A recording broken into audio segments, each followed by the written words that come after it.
Hello नमस्कार मेरे विद्यार्थियों। स्वागत है एक बार फिर से आपको हमारे YouTube channel MS Gyanoday study centre पर। और मैं आज क्वेश्चन रैंक का नेक्स्ट पार्ट अब आपके लिए लेकर आया हूँ। तो शुरू करते हैं अपन। और ये पार्ट है, ये भी आपके लिए कम से कम 8 नंबर का रहने वाला है एग्जाम में। कम से कम 8 नंबर आपके इसके आने वाले हैं। तो अपन शुरू करते हैं। सबसे पहला क्वेश्चन, समान चुंबकीय ध्रुव में के मध्य होता है, यानी चुंबक के दो ध्रुव होते हैं, एक तो होता है N और दूसरा होता है S। तो यदि समान ध्रुव है N के पास, अपने N को लेकर आते हैं, तो इनके मध्य होता है प्रतिकर्षण। क्या होता है? प्रतिकर्षण। और असमान ध्रुवों के मध्य होता है आकर्षण। फिर अपन देखते हैं क्वेश्चन नंबर 2, चुंबकीय क्षेत्र की तीव्रता कम मापने का मात्रक है, तो ये होता है ओर्स्टेड। फिर अपन देखते हैं क्वेश्चन नंबर 3, किसी उपकरण द्वारा किसी परिपथ में विद्युत धारा की उपस्थिति संशोधित की जाती है, तो ये हो जाएगा भाई अपना गैल्वेनोमीटर। फिर क्वेश्चन नंबर 4, चुंबकीय क्षेत्र रेखाएं होती है, तो चुंबकीय जो क्षेत्र रेखा है वो है बंद वक्र। फिर क्वेश्चन नंबर 5, स्थायी चुंबक बनाई जाती है, तो स्थायी चुंबक है वो बनाई जाती है इस्पात से, लोहा होता है, इससे स्थायी चुंबक बनाया जाता है। फिर देखते हैं क्वेश्चन नंबर 6, विद्युत धारावाही तार किसकी तरह व्यवहार करता है, तो ये करता है चुंबक की तरह।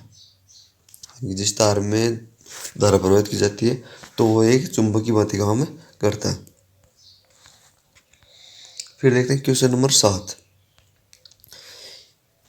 किसी विद्युत धारावाही चालक से संबद्ध चुंबकीय क्षेत्र की दिशा हस्त अंगुष्ठ नियम से दी जाती है, तो यह है दक्षिण। जो हस्त नियम है उससे दी जाती है। फिर चुंबकीय क्षेत्र का मान m के निष्पत्ति में होता है, तो यह है टेस्ला।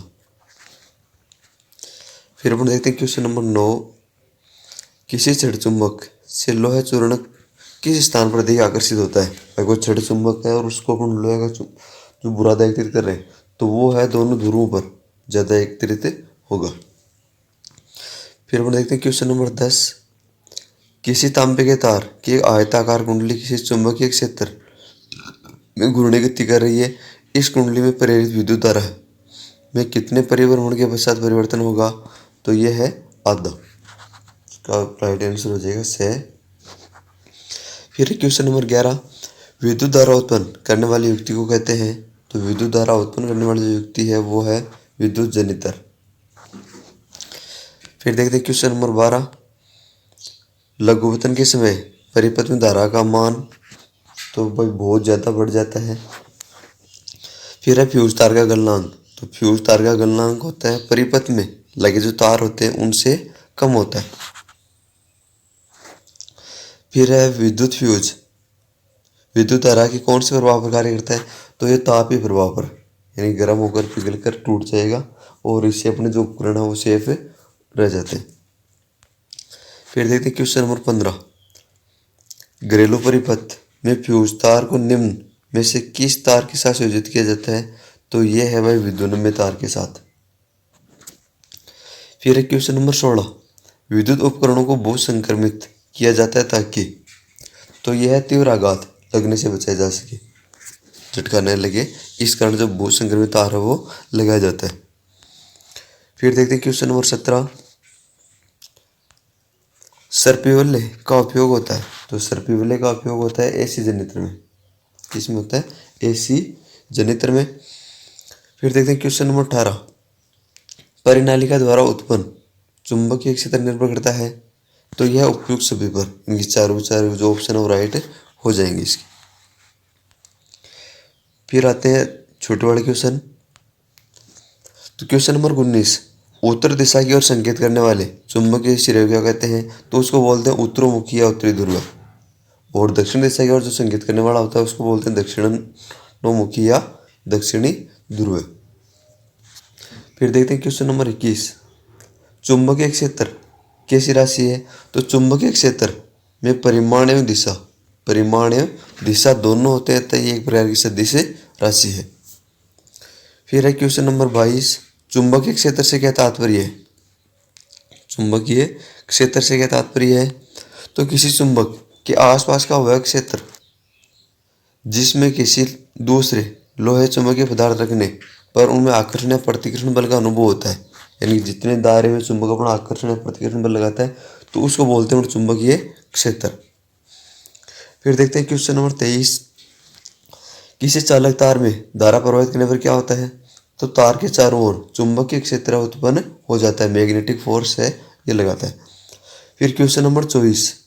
चुंबकीय बल रेखाएं किस ध्रुव से निकलती हुई प्रतीत होती है?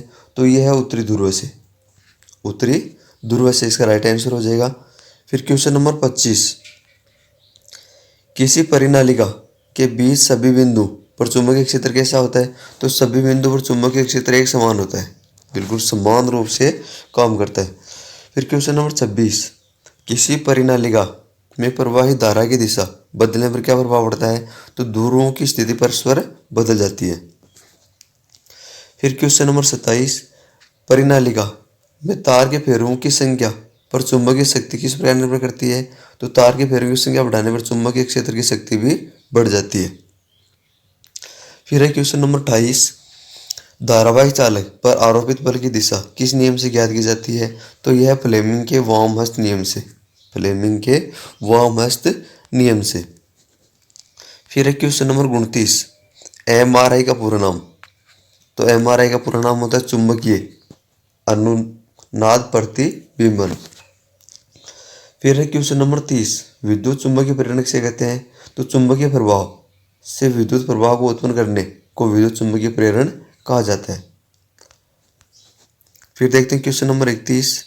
निम्नलिखित कारणों से उत्पन्न चुंबकीय क्षेत्र रेखाओं को प्रदर्शित कीजिए। तो ये तो हमें वर्ताकार कुंडली का ये आरेख आ सकता है, और दूसरा है धारावाहिक प्रणाली का, और इसके अंदर जो उत्तरी ध्रुव है यहाँ से चुंबकीय बल रेखाएं निकलती हुई अपने को दिखाई देती है, और दक्षिणोन्मुखी है वहाँ पर ये विलुप्त होती हुई दिखाई देती है। तो ये आरेख भी देख लें, दोनों आने की संभावना है। फिर अपन देखते हैं नेक्स्ट क्वेश्चन।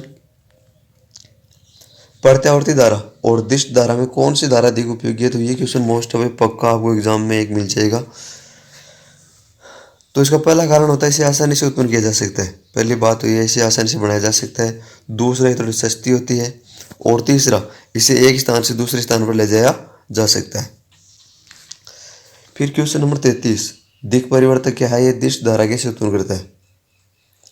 तो इसका उत्तर हो जाएगा विभक्त वलय। संचालक दो विभक्त वलयों का समूह है जो चुंबकीय अथवा बाह्य प्रतिरोध के संपर्क में रखने वाले बुरुश से जोड़ा जाता है, और प्रत्येक 180 डिग्री के घूर्णन के बाद ही दिशा को उलट देता है।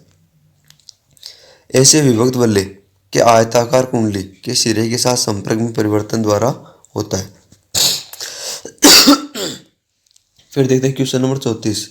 किसी धारावाहिक वर्ताकार पास लूप के भीतर और बाहर चुंबकीय क्षेत्र की दिशा ज्ञात करने का नियम लिखिए, इस नियम का उल्लेख करें। तो इसके अंदर ये एक तो अपने को चित्र बनाना पड़ेगा।